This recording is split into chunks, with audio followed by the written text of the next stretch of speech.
Namaskar, everybody. Welcome once again. We are back with Achala ji. So, welcome, Achala ji. It's such a honor Namaste, and Dr. pleasure to Pai. have you again here on this channel. And today we are continuing with the series that we started on healing with the Navagrahas.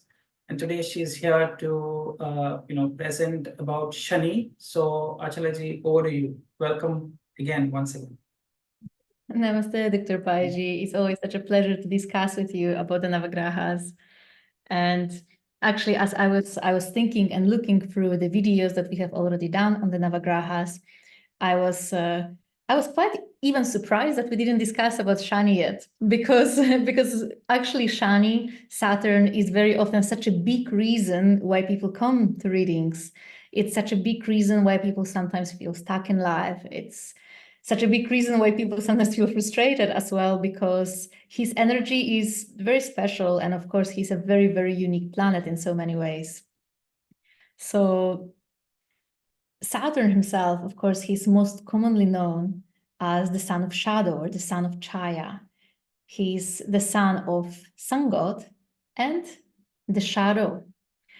And that's actually a very beautiful and metaphoric thing in itself, because that reveals some of Saturn's qualities. There's this part of bringing light and clarity and truth out of certain situations.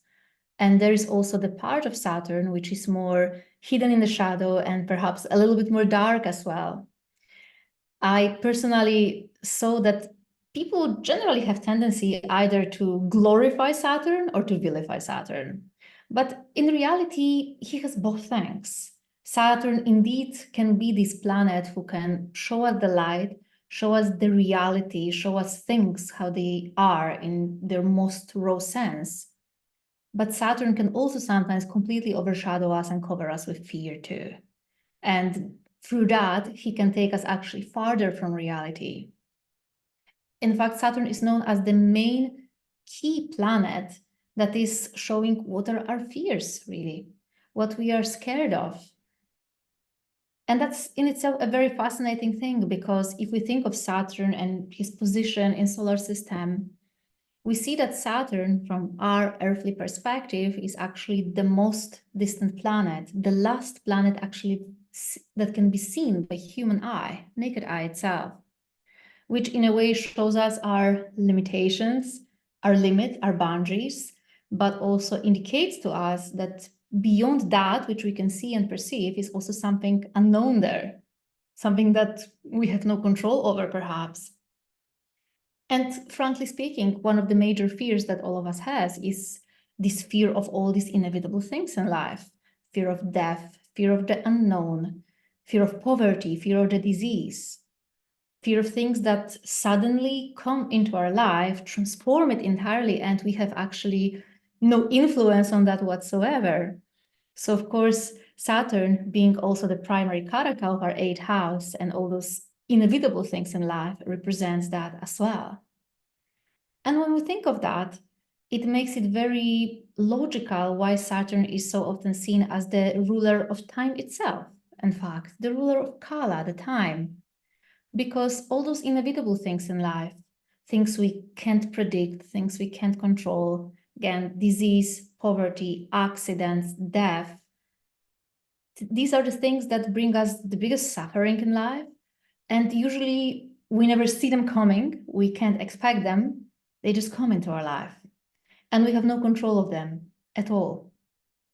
And whenever I am thinking about influence of Saturn, I often remind myself of this beautiful shloka from Srimad Bhagavatam, from Canto 3, Kapila Gita, when sage Kapila so aptly says that in this human material world, God appears in two forms. He appears internally inside of us as Antaratma, but externally in the form of time. He is present there. That's how we feel his influence. And this is also what we fear, because we fear losing control, of course. That's why naturally Saturn and Sun are the biggest arch enemies in Vedic astrology itself, because Sun is all about being in control, and Saturn is all about things that are completely beyond our control. Of course, speaking more from yogic perspective, Saturn also represents our root chakra, our Muladhara chakra. And since this is the chakra that represents our overall relationship with this mundane reality around us, Saturn also reflects that to a huge extent. What is our relationship with the reality? Do we actually see the reality the way it is in objective way? Or are we too pessimistic about it sometimes, perhaps too scared about it? Are there some fantasies in our mind? Are we ungrounded? All of those things we can see through Saturn as well, which is why he becomes so important planet when it comes to our actual work. Because through our work, through our karma, through our actions, our relationship with reality is reflected.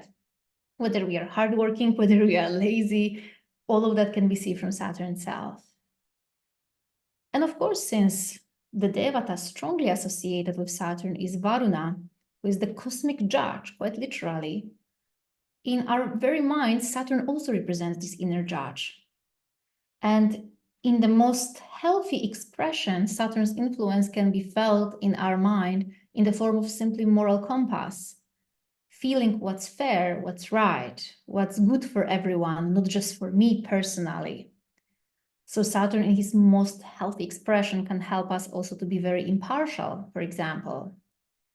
But when he has a little bit too much influence over us, we can also become overly judgmental, overly critical, etc. Because these are also Saturn's shadow sides, being a little bit too dry, too strict with ourselves, too rigid with ourselves to a certain extent.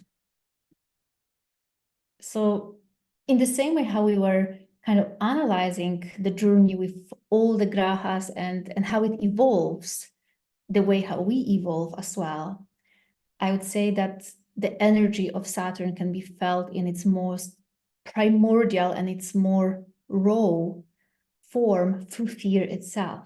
Whenever we feel fear, that's Saturn's influence, very likely. Because that's always a fear of limitation, fear that something is going to be taken away from us, fear that something unknown is coming into our life and we are going to suffer. And as humans, we usually do not like those experiences. We reject those experiences and prefer to avoid them as much as possible because we, in a way, fail to see value in them. And I think that this is something that primarily evolved with time. Because, of course, Saturn is the slowest moving planet. He takes entire 30 years just to make one round around whole zodiac, 2.5 years through every zodiac sign. So naturally speaking, Saturn is the planet who also reveals to a big extent our level of maturity and shows us how actually we greet those experiences in life that are unpleasant, that we don't want to have in life. Experiences that bring us pain and suffering. Do we actually learn from them, or what is our natural reaction? And of course, like the energy of every other planet, Saturn's energy also can be expressed through these three gunas, tamas, rajas, and sattva. Tamasic Saturn, of course, will be pure fear, which can also lead to inertia, stagnation, laziness even, various insecurities, low self-esteem, self-sabotage, and even can go as far as to lead us into some very advanced state of disassociation, I would say, or depression. Because when fear becomes completely, how to say, out of control, when it starts to completely overshadow our mind, then of course it can lead also to mental disturbances. And Saturn is actually one of the primary planets that can show that in a birth chart. But then as Saturn's energy evolves a little bit, and when Saturn becomes more active, I would say, or more rajasic, because of course Tamoguna is all about going more within, but Rajoguna is more about pointing outwards. And the Rajasic energy of Saturn can be sometimes seen in the form of blame. Saturn is actually one of the first planets that is going to point fingers and show that you are doing this wrong. It should be done differently. It's not correct. It's not right. Saturn can be one of the most judgmental planets, and sometimes this judgment is directed towards others, sometimes towards ourselves. Saturn, when he becomes Rajasic, can become very critical, rigid in one's beliefs, in one's actions, in one's self-regulation. Rajasic Saturn, when he's overactive, he can become also very workaholic, of course, which is complete opposite of laziness, which we can see in the Tamasic Saturn. And this is something that I believe often is, sometimes it's really really a little bit counterintuitive, because people tend to believe that Saturn is all about working very hard and being a hardworking person. But when Saturn becomes very tamasic, he can lead to complete laziness as well. He can represent and manifest his complete opposite. Unfortunately, this Rajasic Saturn can also lead us to being self-righteous sometimes, making rules for others, judging others, having unrealistic expectations towards ourselves and others. And I think that the biggest thing with Saturn is, especially when he's more in his Rajasic expression, is that he can make us take things too seriously. Take life too seriously, take jokes too seriously. And of course, when that happens, naturally we are somehow, more stiff, more rigid. We can't really welcome various life experiences because we just take them too seriously. We are not flexible enough, simply speaking. But Saturn can also give us many beautiful qualities, and these can be seen the most in the Saturn that becomes mature. Because when Saturn starts manifesting his sattvic qualities, he also manifests his own maturity. He starts actually reflecting qualities like healthy detachment, which is very different from disassociation, because disassociation is just, when our mind refuses to connect with reality. But detachment is when you are still participating in reality and still not being affected by it to such a huge extent. Saturn also becomes mature and sattvic, can become very righteous, has clear judgment, actually sees things clearly, becomes very impartial as well, very responsible, but not necessarily working too hard, because that's not always really the equivalent of responsibility. And I think that the most important thing about Saturn, and possibly the most beautiful life lesson that Saturn is actually teaching us, is the lesson of selflessness and service always. Because that's where also Saturn is the opposite of the Sun. Sun is all about me, Saturn is all about others. Saturn is actually the only planet that reaches highest directional strength in the 7th house, which is the house of others, focusing on others. And of course, even that quality can sometimes go to extreme, because we can see people who are too much into self-sacrifice to the extent of forgetting about themselves completely. Or people who put themselves always too low and give too much importance to others. But healthy Saturn will simply know where is his place. He will not work beyond boundaries. He will not sacrifice more than it's needed. He will not have too high ego, neither too low ego. He will be just in the middle, just in the present moment. And that's, of course, the ideal towards which we are all striving. But naturally, it's a journey. And Saturn can manifest very, very differently for each of us, depending where he is actually being seated in those different places. And when we talk again for a second about actual yogic perspective as to where Saturn really dwells, where he's present in our energy body, of course, it's the root chakra or the Muladhara chakra. And that in itself is an interesting thing, because if we think about it from that perspective, we need to think of everything that Muladhara chakra represents. And it's not just our relationship with the reality. Muladhara chakra also represents our fears, our boundaries, our ability to say no as well. Because boundaries or limitations is not always a negative thing. Sometimes they are very needed and very necessary for us to be able to function in a healthy way in the society around us. And Saturn represents all those things. And Saturn always makes us kind of wonder, are we perhaps too passive in our relation with reality? Or are we too active? Or are we just right, exactly how it has to be? And it's very interesting because if we think of avatar of Lord Vishnu, who is connected to Saturn as per sage Parashara, as he explained in Brihat Parashara Hora Shastra, this avatar of Lord Vishnu is Kurma Avatar. And it is such a beautiful and symbolic thing, really, if we think about it from purely esoteric perspective, because Kurma Avatar of Lord Vishnu, first of all, is the only avatar of Lord Vishnu who kind of is the least spectacular, I would say, because all other avatars, they came with some great external task, usually to save the world from some great calamity. But here we see tortoise incarnation of Lord Vishnu, Kurma Avatar, who first of all appeared under the water. And most of the demigods and demons present did not even notice that he is there. What they saw is that suddenly there is stability, that Mandara mountain is actually stable. But they didn't saw that it was him that actually kept stabilizing this all this time. And I believe that Saturn also is like that in our birth chart, that he acts in a very silent way, very often not noticed way, not appreciated way. And at the same time, he also wants us to be a little bit like that, to not necessarily always get all the attention for any good that we are doing, but to help selflessly for the sake of helping. And even esoterically speaking, it's such a beautiful image when we think about Kurma or tortoise incarnation of Lord Vishnu. So it's a tortoise, right?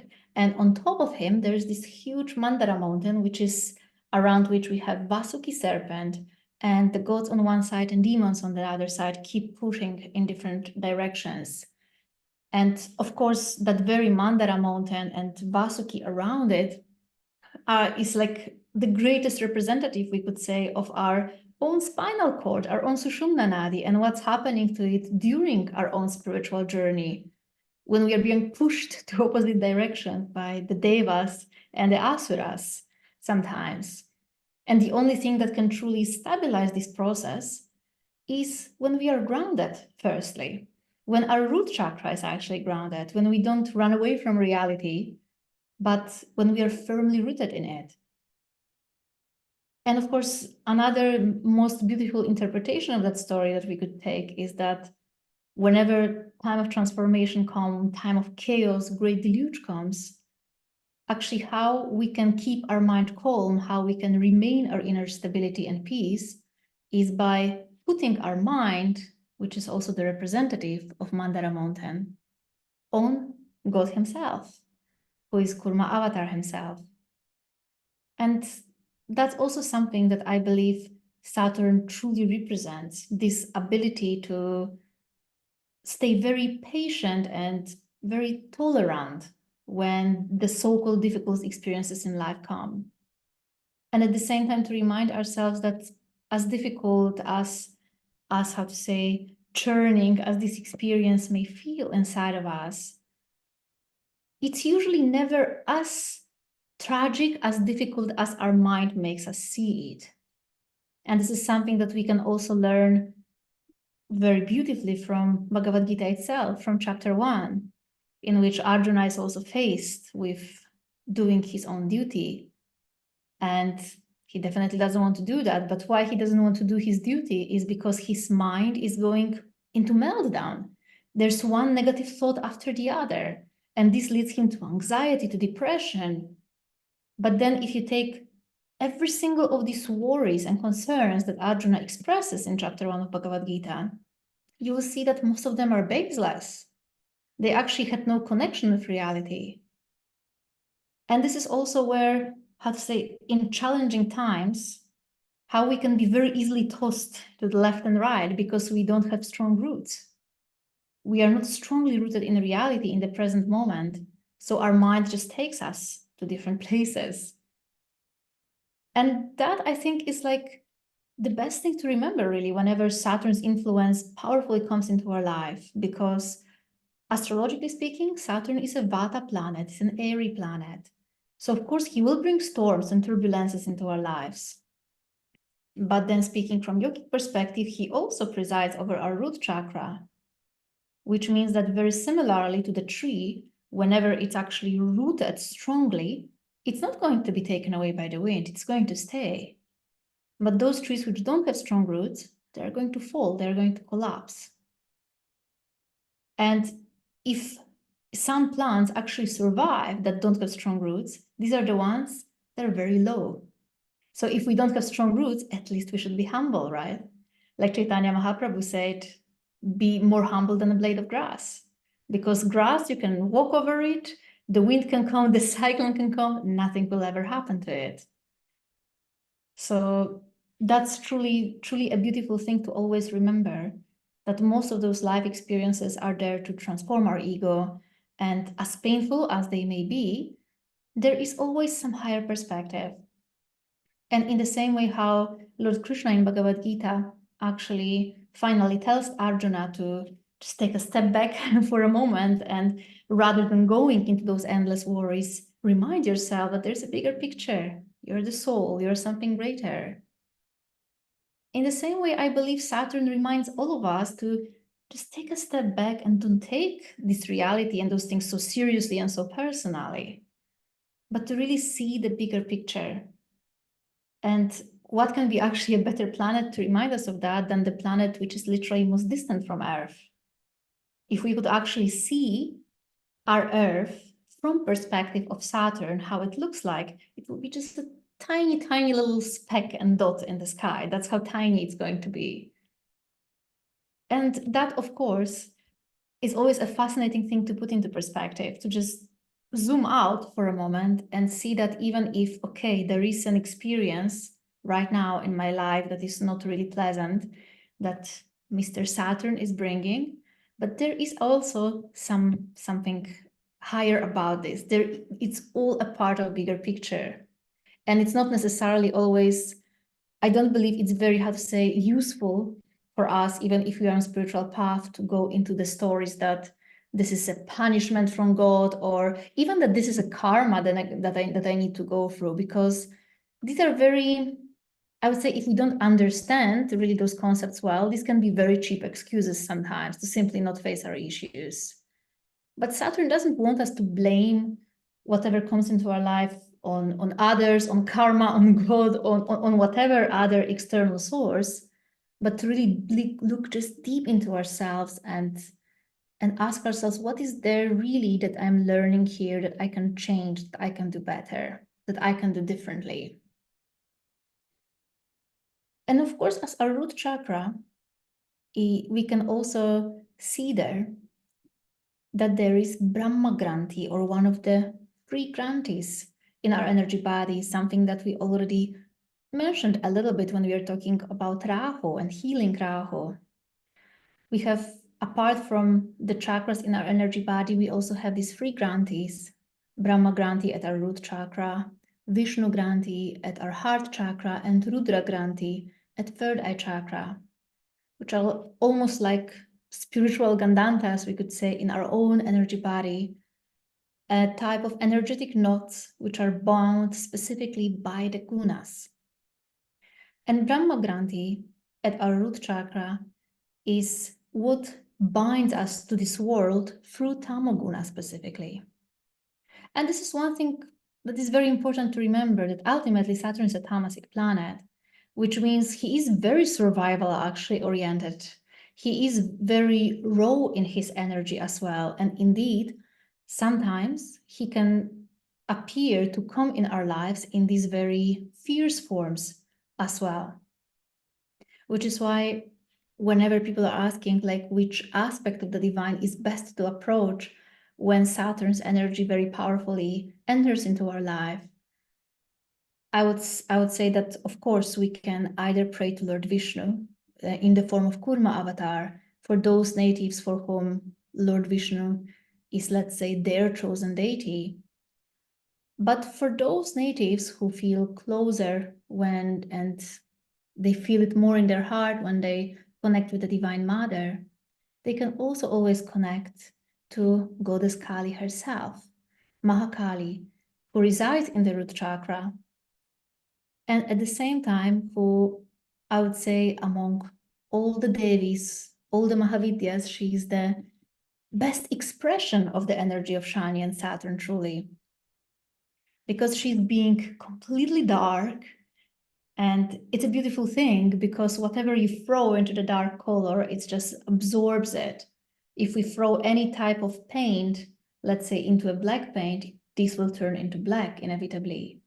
So she represents this ability to absorb all the negativity and transform it for us.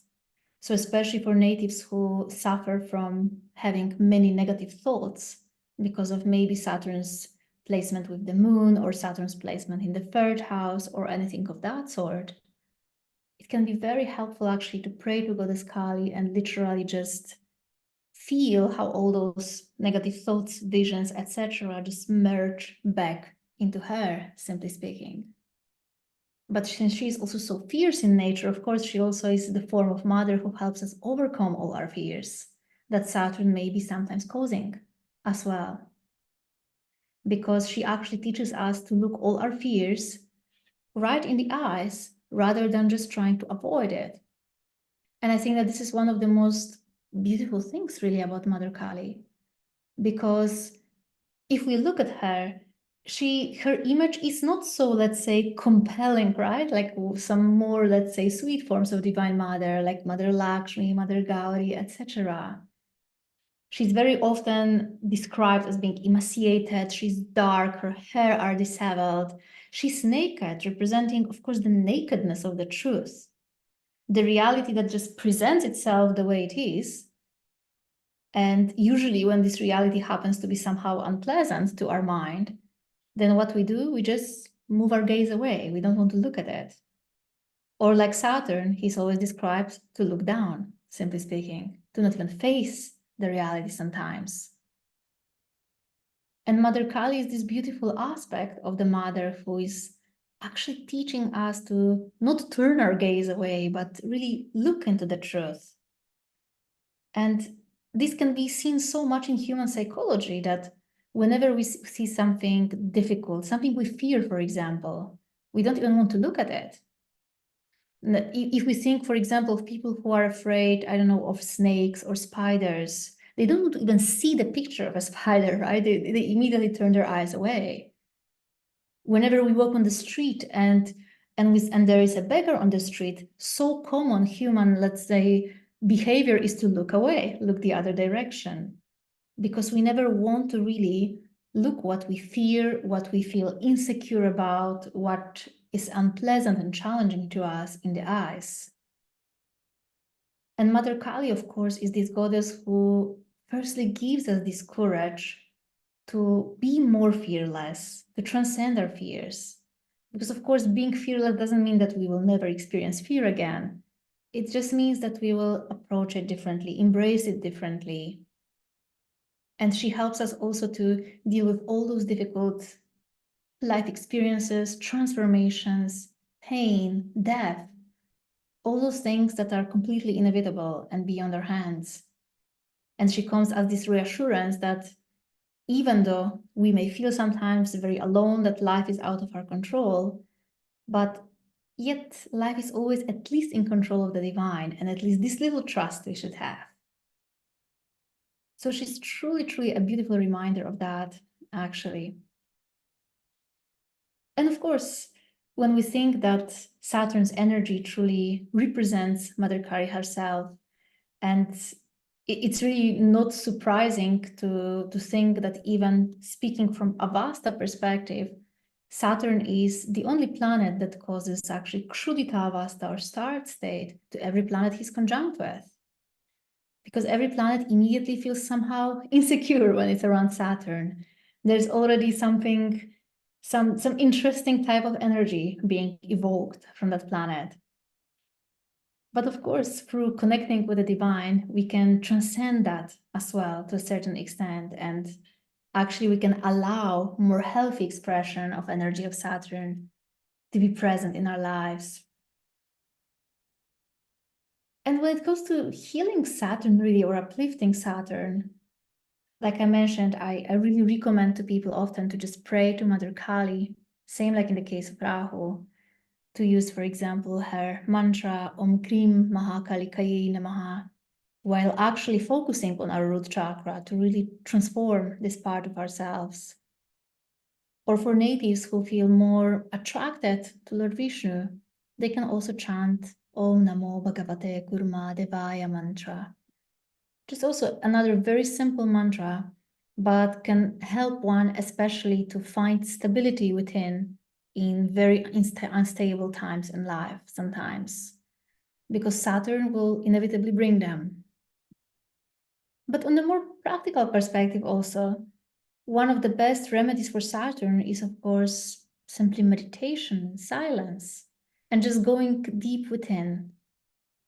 And by silence, it's not, and I don't just mean just being silent for these few minutes in meditation, but even taking a day of silence or maybe 2 days of silence, because when we actually consciously choose to spend some time in complete silence, without feeding our mind with any ideas, any thoughts, any words, without verbalizing and naming things constantly in our mind, which is something that we normally do in our daily life, it helps us also to establish very different relationship with reality, more real relationship with reality based on the present moment and real experience, rather than just our judgment of reality.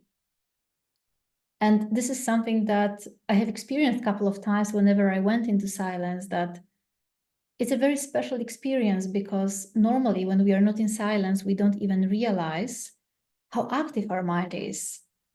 That even if we look at the desk, at our phone and a cup of tea, pretty much any object around us, we immediately name it in our mind. We immediately see its purpose, judge its purpose, and plan things accordingly. But when we are in silence, this entire naming, judging process kind of dissolves, and we start establishing a very different relationship with reality, which is why, as much as I know that in modern days, it's perhaps not a very much practiced remedy, it's a truly amazing one to just be in complete silence sometimes. Just avoid feeding the mind completely.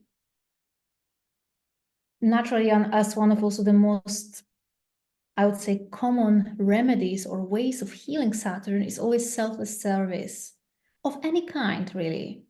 This can be we can help people financially, we can help by doing service with our own hands directly, which is actually, how to say, way better way to please Saturn in a sense, when we have more hands-on approach. But through any type of selfless service, any service and act for humanity where there is no personal agenda behind that or personal profit behind that, Saturn will always greatly support that. Because where we truly start to manifest his higher core. The only problem with selfless service and selfless acts in general is that it's hard to make it truly selfless. In a sense that, for example, right now, when you're listening to this video and maybe you have problems with Saturn in your birth chart, and you will try to do some selfless act to please Saturn, but it's not selfless anymore because you're trying to please Saturn. It's already finished. You're already trying to do business with him. Selflessness is gone. So of course it's easier said than done, unfortunately, but sometimes it may come to us in more unexpected ways. It may come to us in ways that perhaps somebody will just seek our help in anything, and to give the person a helping hand in that moment, even when it's perhaps not something that we would like to do, it's really the best way to please Saturn, to just give and do something that is actually useful for others without really anticipating that, planning that, without even having emotional profit from that, because selfless service can give you an emotional profit sometimes. So, of course, any activities, in my opinion, that are just very silent in nature and require a lot of humility and patience will be always very pleasing to Saturn, because Saturn likes when we take things slowly and that when we don't rush, simply speaking. Because rushing always and trying to do things always right here, right now, in a very urgent way, that's more of a Rahu sort of thing. And it's more of immaturity also sort of thing. Saturn likes when we take things slowly, when we take time to appreciate them, to just be patient, tolerant, humble. And especially such an activity like just silent walk in nature can be an amazing thing for Saturn. Just walk around with our feet, which is also something that Saturn, of course, loves, just walking, being silent. And of course, it also awakens inside of us this very different state. And I would say that what silence really brings into our lives is just this state of humility, which, unlike popular opinion, has nothing to do with just having low self-esteem about ourselves, but it's just about being in present moment and ourselves too high, not thinking that we are too important.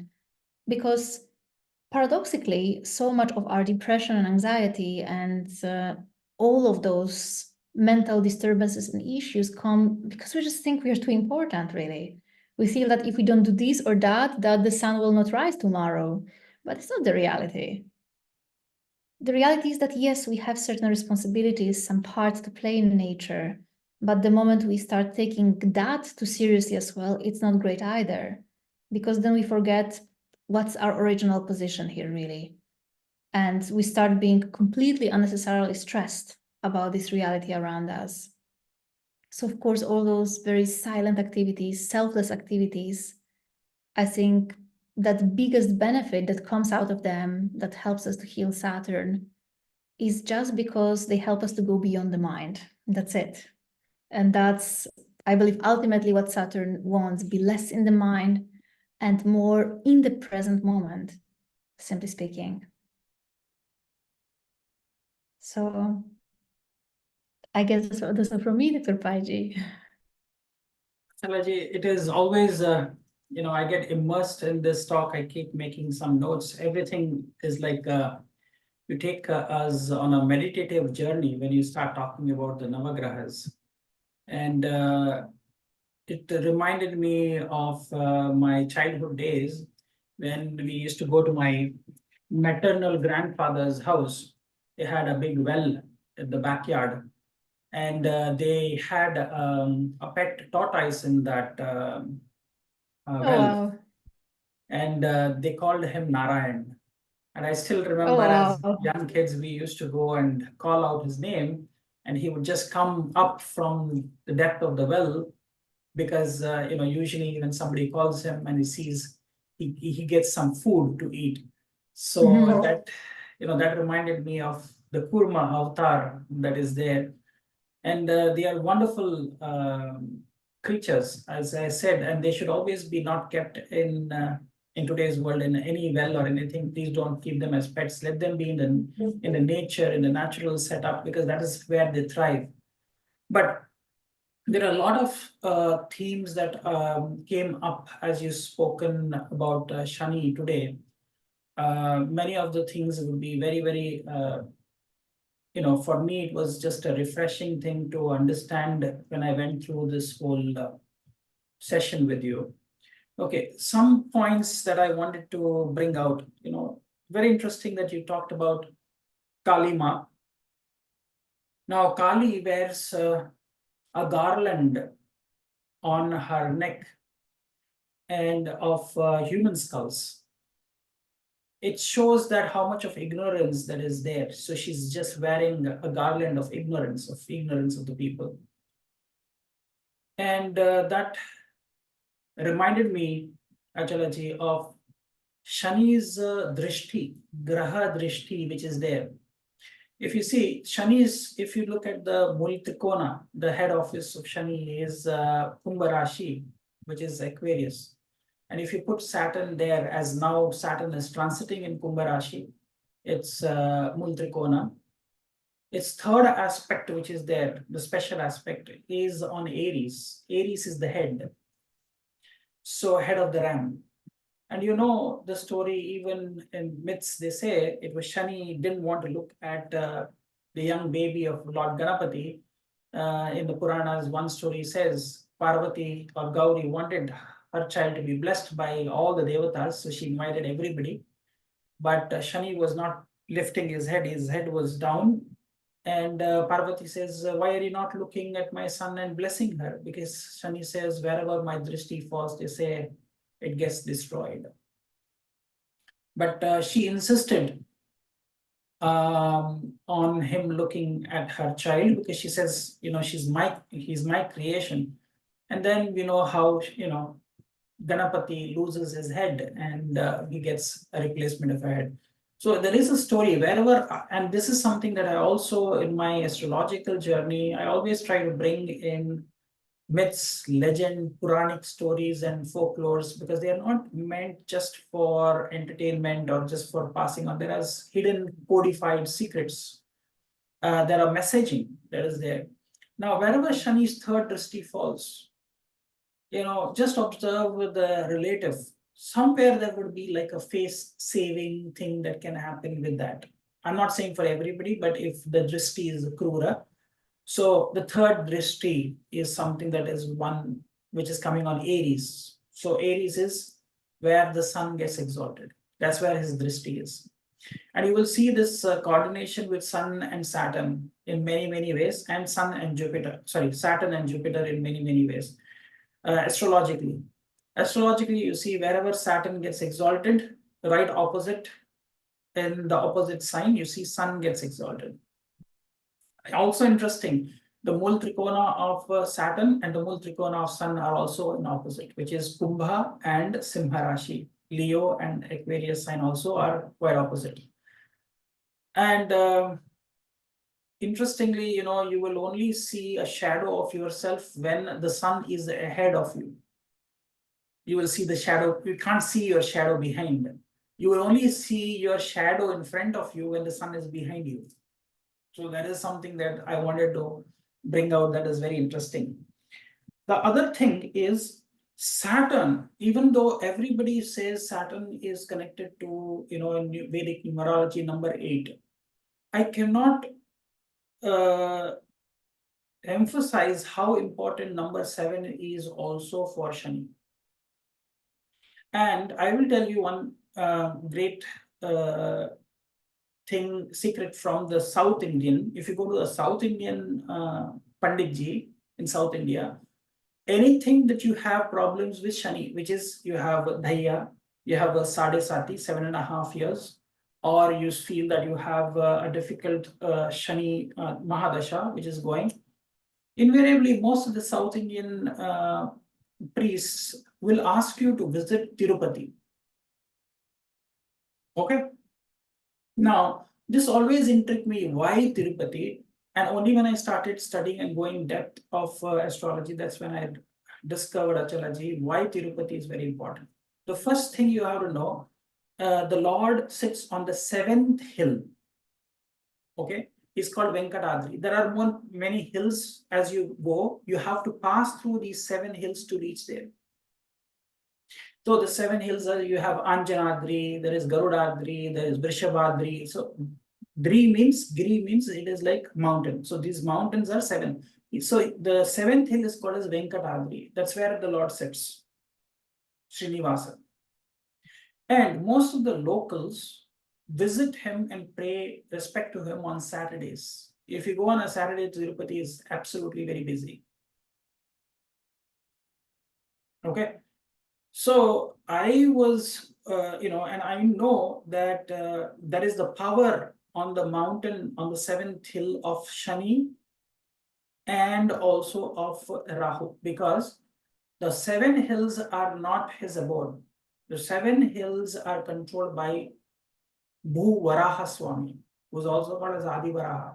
He is the main lord. He is the landlord of all the 7 hills. And on the Venkatadri, where Srinivasa, or in Kali Yuga, he's sitting there as a tenant, and he pays through Kubera, he's paying some debt. He's giving his rent that he is staying there for to Bhuvaraha Swami. So what is Bhuvaraha? Varaha Avatar is associated in astrology as per Bharat Parashara Vara Shastra with Rahu. So Rahu and Shani are both sitting on the seventh hill in Tirupati. So that's why, people who go and wait there in long queues, long hours, but their faith gets increased. The longer it takes to see the Lord, the more the bhakti. So Saturn is a very delayed. He doesn't give you everything easily, but he gives you with a lot of bhakti. He gives you everything what you can receive. So people don't mind staying there for hours together, sometimes just get the darshan. But that patience that you have is you are building up your Shani. You are improving your Shani by waiting in the line, waiting in the queue with so many people there. And it is on the seventh hill again. So seventh day of the week, if you say Sunday is the first day of the week, the seventh day of the week is again Saturday. So I feel there is a very strong connection also with the Shani and the number 7. That's point number 1. This, yeah, go ahead. I agree with you, Dr. Paiji, because number 7, like you're saying, 7th day a week, Shani is the 7th Graha, he's exalted in the 7th Rashi, gets maximum Digbala in the 7th house. 7th house. So of course, there are like loads and loads of connection. There's always, right? It's exactly. Yeah, and we can totally see that, and it's so beautiful that you brought Tirupati, because I have visited Tirupati recently, and one thing also that amazed me was is the story of Tirupati Balaji, actually, that even Lord Vishnu in that particular incarnation, he was originally an ascetic, actually. Yes. He was renunciate. And that's also such a shiny vibration, right? And he was just meditating there continuously on that hill until he was completely covered with ant. So it's fascinating connections and symbols, absolutely. And you also see whenever you have to see what is the anthill. Anthill has a connection with the Lord Sri Ram also, because anthill in Sanskrit is called as Valmiki. Valmiki means an anthill. And Valmiki, because he was a thief, he didn't have the merit to chant the name of Lord Sri Ram. I don't know whether you knew that. So whenever he went, because he didn't have the merit, he was given a mantra which is called as Ma-Ra. Mara means tree in Kannada. So he was repeating Mara, Mara, Mara, Mara, Mara. It becomes Rama, Rama, Rama. So you start with Ma. Ma means me. Ra means light. Let me be the light. And slowly what happens? The light will come inside of you. Now, even Lord Sri Ram has a connection with Shani. And nobody knows that what we are doing is whenever we pray to Lord Sri Ram, now in Ayodhya, we have the Ram has been, Prana Pratishtha has been done. Now, if you look at, you have done so many courses, Achalaji, on Navagrahas. And I'm sure you know what is the symbol that is associated with Shani. Do you know which is the symbol which is associated with Shani? Not the glyph, I'm saying. In the Vedic parlance, like, for example, you say, the Jupiter. Jupiter is a rectangle, is the shape that is associated. And what is the shape which is associated with Shani? That's bow. Exactly. It is the bow. So Rama is only recognized with his bow. His Sharanga bow, or what they call is Kodhanda. It's called as Kodhanda Rama. He's holding his bow. All right. And has a quiver of arrows. You have to see the quiver of arrows. Now, in Navagrahas, which is the arrow? Which graha is associated with the arrow, Achalaji? I don't remember. Which graha is the arrow? Buddha, Mercury. Buddha, of course. I was thinking of Buddha, yes. Buddha, okay. Shani and Buddha together. Shani and Buddha together. What is Shani and Buddha together? It is Ram Avatar. Buddha anyway in Jyotish is Vishnu Avatar. In that Vishnu avatar, if Saturn is coming, and if the Saturn Mercury combination has some link with because he is a, if it is Chandra, it becomes and Venus with Shani and with Moon will make it Lord Sri Krishna. So Shani, Moon, and Venus is Lord Sri Krishna, Radha Krishna. If it is Shani, Mercury, and Sun combination, I'm saying by position, aspect, exchange, or whatever, it is Lord Sri Rama. Because bow and arrow. It's beautiful, actually. One thing when you mentioned that, Dr. Pai, right now, that I remembered and completely somehow forgotten during the presentation, but it's really fascinating. Like, even if we look generally at connection between Shani and Buddha, even if we look at actual Buddha avatar, yes, like his spiritual journey actually would not start if he would not be faced with poverty, death, right, disease, all those things that actually Shani. his family like so hard tried to protect him from, right? So he never sees that. So he never sees that again. So he never that. But again, that's what Shani, No, right? all And those things that you're mentioning, death, diseases, sorrow, grief, yeah, Shani is Karakatvas. yes. Buddha should not see Shani And Karakatvas. and it's so apt, right? Because it's like, if we look at that, like, we can't deny that there was certain logic to what family of Buddha did, right? That they tried to prevent their child from seeing and confronting all those things. Because of course, like, when we are faced with those inevitable things, I mean, we really become just, how to say, more reflective on spirituality. We start feeling like, wow, maybe I should not take this material life so seriously and start taking care of my spiritual life.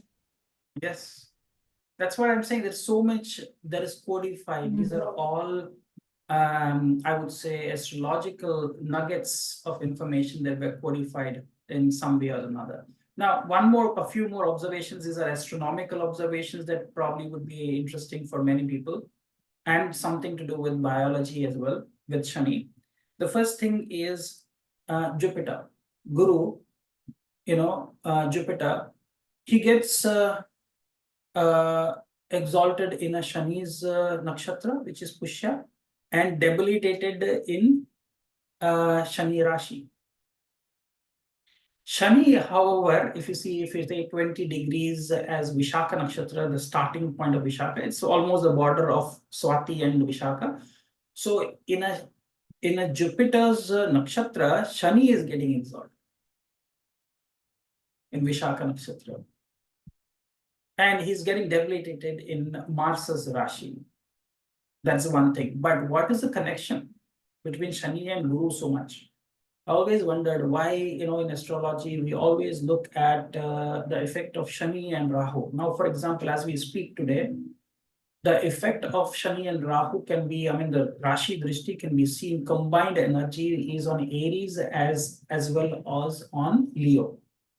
The seventh aspect of Shani is there on Leo. The fifth aspect of, Jupiter is there on Leo.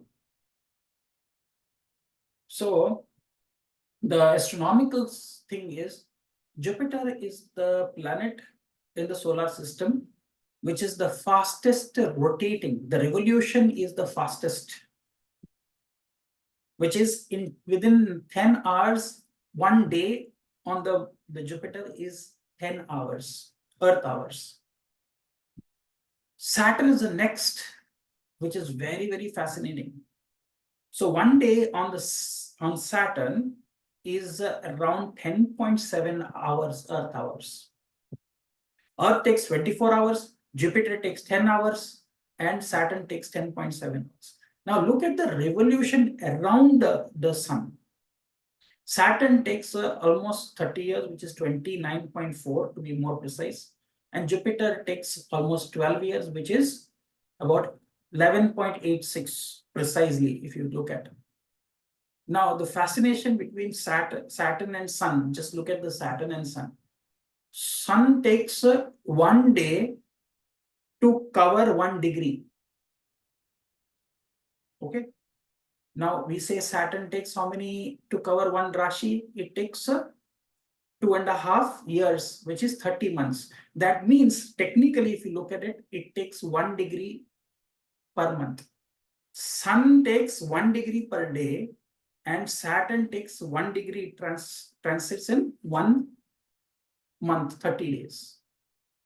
And Saturn takes 30 years to go around the sun. And Sun takes 12 months to go. I mean, for us, Earth takes 12 months to go around the sun, and Jupiter takes 12 years to go around the sun. Can you see how much we are linked to, Shani, Jupiter, and Sun? Everything that we see here is Shani takes 30 years, Sun takes 30 days to cover a zodiac sign.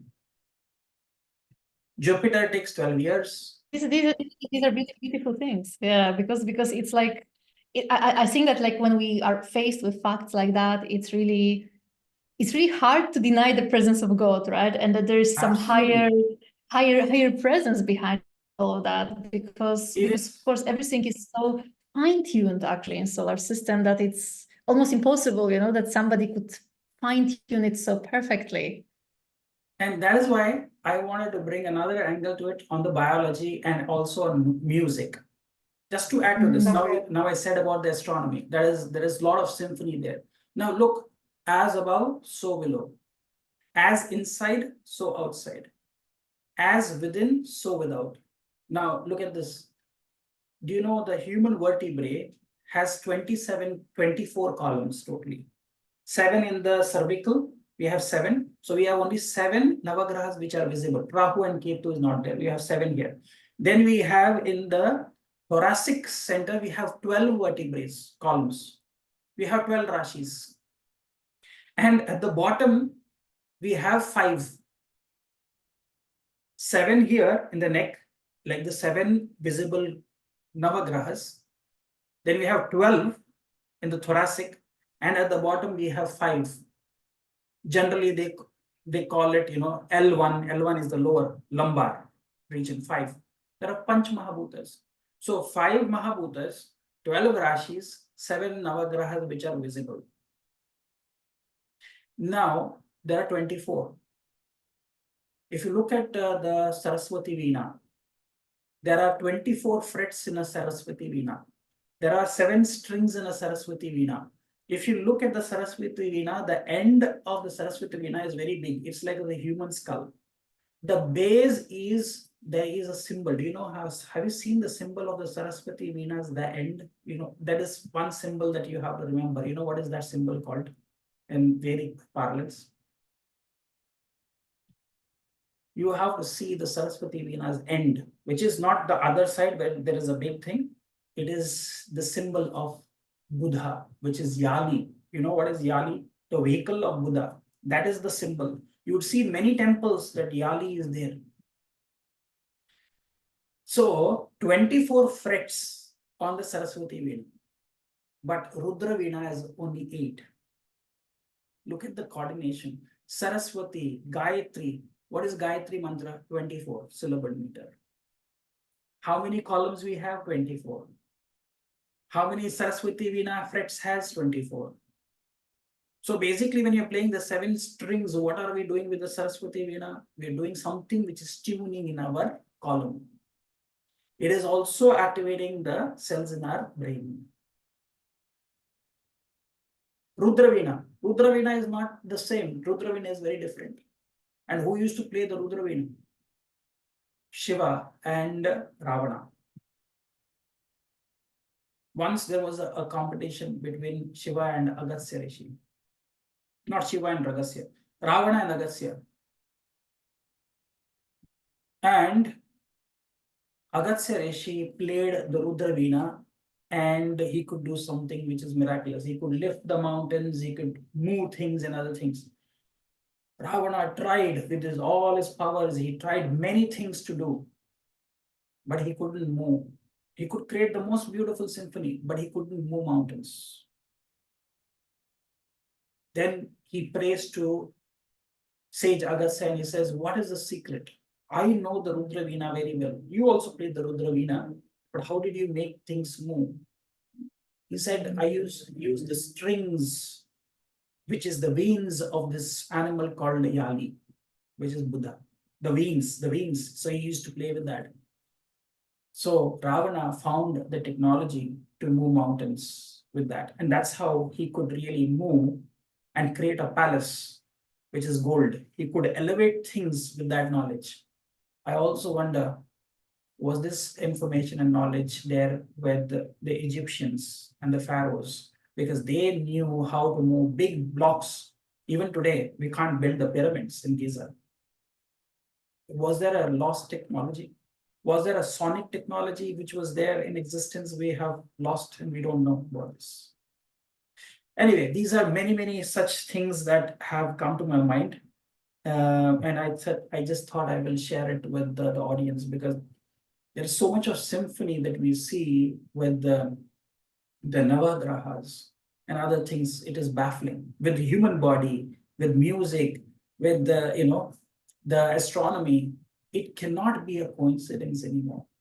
I'm sure that we think that how can these grahas, and there are so many naysayers who talk about Jyotish as being a pseudoscience, but there is so much of synchronization in this world. I would say whatever we see in the macrocosm, you should also see it in the microcosm. And what you see, yat pinde tat brahmande, yat brahmande tat pinde. Everything what you see in the atom should also be seen in the universe. Whatever we see inside our eyes, the formation of the eyes is exactly the same formation you will see in the universe. How the galaxies and the multiverses are happening, you can probably see it. And that's why the right eye and the left eye are said to be the sun and the moon for the Purusha in Purusha Sutta. So I think the more we delve into Vedantic studies, it is not about prediction anymore for me about Jyotish. It is about these nuances which people want to know when marriage will happen, when I'll get my job. But are we missing on a beautiful symphony that is happening day to day? Whether it is, in the nature, the symmetry of nature. You see the symmetry in nature. You see everything is in harmony. It's only the human beings are complete disharmony. And we are looking for ways to harmonize. Why can't we live like the grahas? Shani is not somebody who wants to come and give you pain and suffering and fear and bhaya. He is there to help us retune our frequency with the frequency of the universe. That is when we see there is a lot of, you will feel that the music of life will come out. But if you think it is a suffering, you will always suffer. So yeah, it's so true, what you're saying, Dr. Paiji, and I believe that really Saturn is the best teacher to make us appreciate the reality, really, the way it is, firstly, the way it presents itself, and to the best teacher really showing us that there is the divine behind everything, and we don't always need to, like this poor Arjuna, despair so much about the pain and suffering that comes, but sometimes either simply not take that so seriously, just remind yourself, again, there is a bigger picture. And it does not always need to be a very horrible thing. And right now, when you were speaking, Dr. Paiji, I remembered somehow spontaneously one very interesting incident from my life. I remember we some years ago, we spent some time with one person here in Mauritius in her house, and she had a little cat. Quite not very small cat, but like very, very young still. And what happened to this cat, there was some infection in his paw. So the cat needed to get actually the leg amputated, the part of the leg amputated.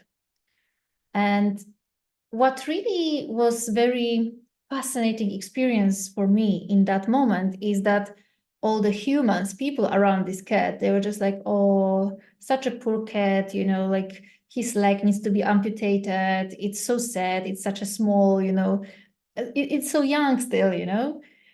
But if you looked at the cat, it was just jumping around and playing as if nothing happened, basically speaking.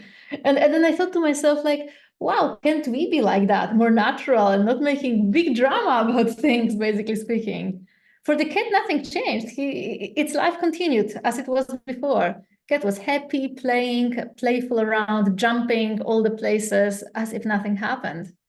But for us, we always have those fears and we anticipate things and make those big stories. And I think Shani is this so beautiful teacher to, like you say, just make us stop for a moment and just appreciate the beauty in life and just appreciate whatever this time, this universe gives us. That is a very beautiful story. It's touching, Achalaji, that you talked about cat, but look at that. Then they don't think about the future. No bird goes to Yes. sleep thinking whether I'll get food tomorrow. Every morning when the sun rises, they're chirping. They're saying it's a great day. Come on. How many of us start our day with so much of positivity? And you are a master of tithis. I just wanted to say, Purnima Tithi. Which Navagraha rules the Purnima Tithi? Saturn, of course. It's a full moon day, it's a full energy, and it is Saturn. And what happens one day before is Chaturdashi. If it is a Krishna Chaturdashi, it is called as a Shivratri.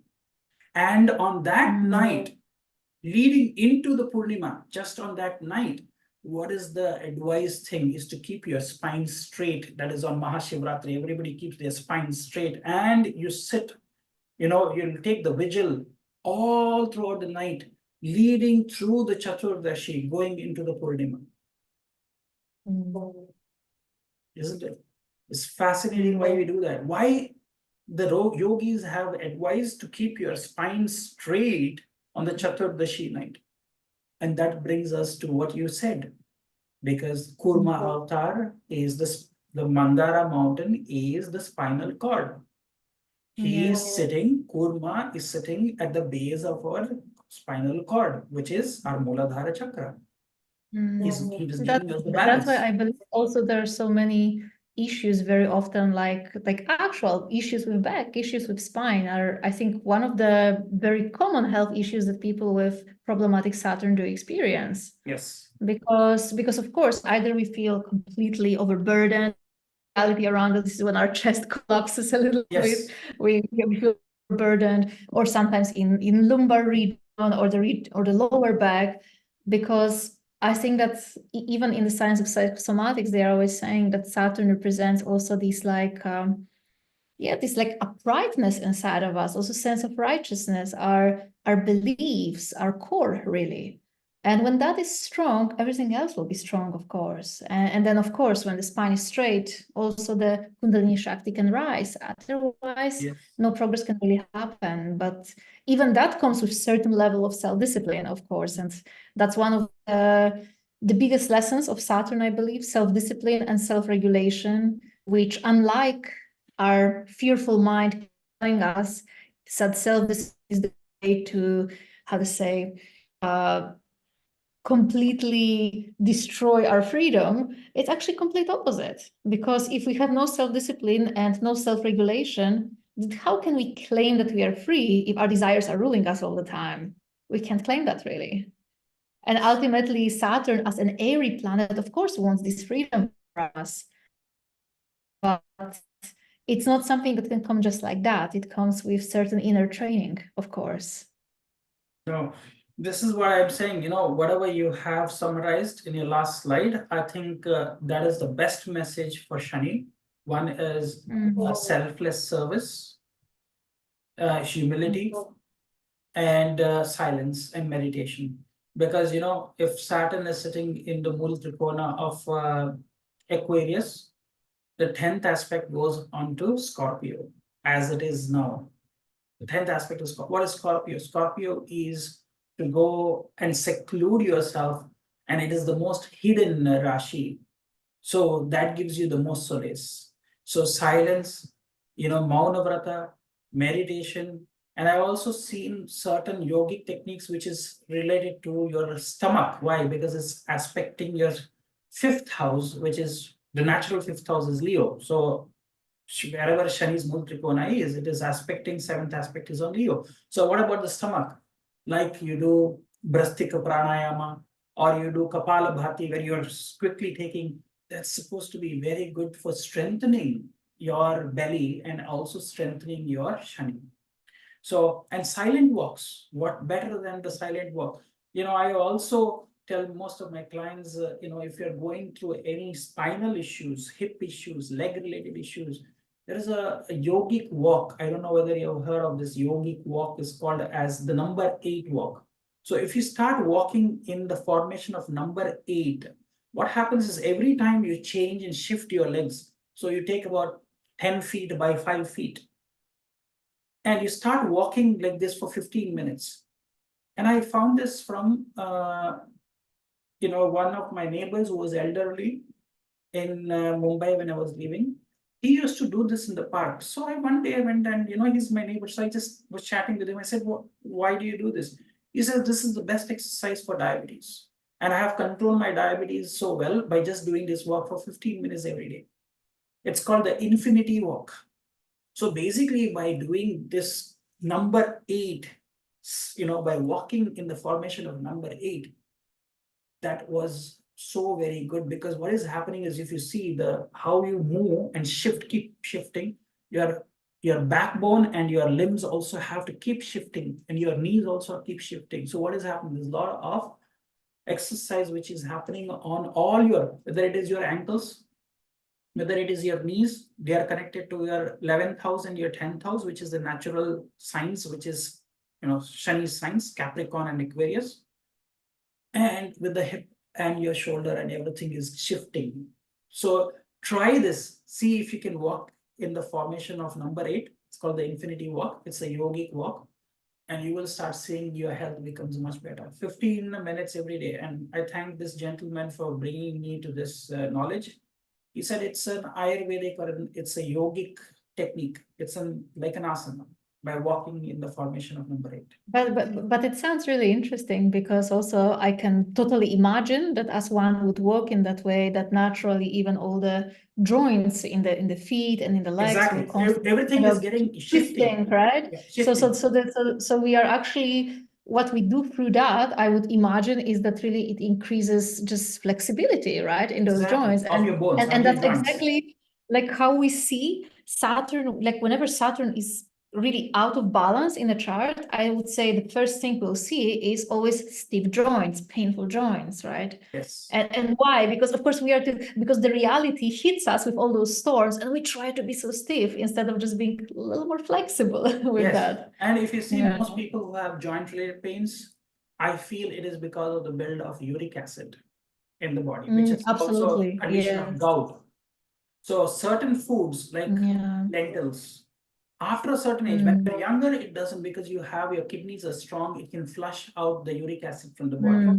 As your digestion becomes weaker, your metabolism becomes weaker, they start depositing on your joints. So while you're doing this, instead of sitting and saying, oh, my joints are paining, my back is paining, because it's the sciatica nerve problems also, spondylitis, all of them, you should have your bones activated by walking in this format or something like that, which will exercise. That means it is really going to help you. I mean, I'm just giving you that, go and take your medication. Absolutely. I fully agree with you, Dr. Pai, that really, like, especially with Saturn, and when he causes like some actual health issues, like walking, generally just movement, healthy type of movement, maybe not tiring, but just keeps flexible and keeps this prana moving, right? Because ultimately the air element is the prana that we want to move throughout the body. Yes, very fascinating. And thank you. The last point I wanted to mention, for those people who are interested in even Panchanga, let us not forget Saturn controls which anga of the Panchanga. Achala ji, you know that. Of course, one of the most fascinating angas of the Panchanga, I would say, which is of course the nakshatras. It is nakshatras. So the Vayu Tattva is controlled by nakshatras. And nakshatras, I say, is the seeds of your past karmas are sitting within the nakshatras. So that's why Shani controls it, because Shani is called karma karaka. Activation of all your karmas is happening, and whatever events and how the karmas are coming is through nakshatras. So how can we forget about Shani and the Shani's connection in Panchanga with the nakshatras?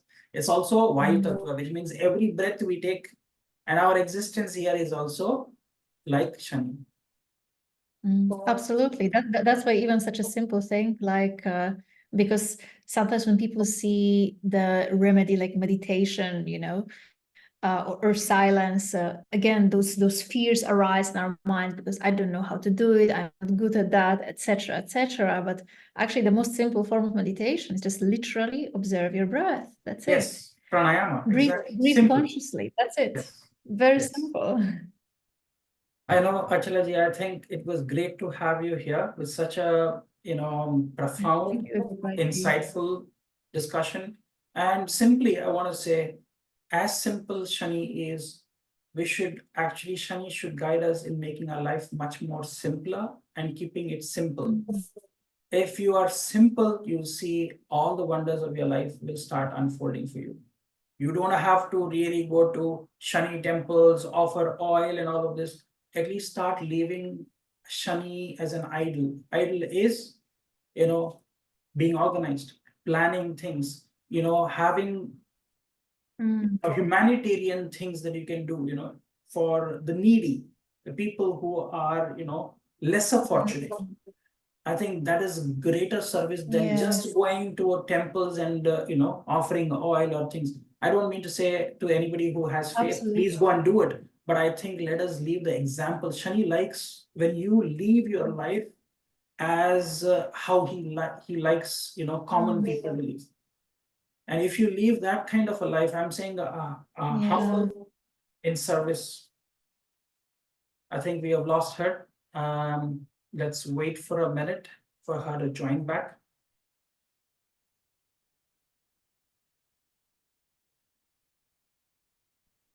Oh, sorry, Dr. Pai, I know. for a moment.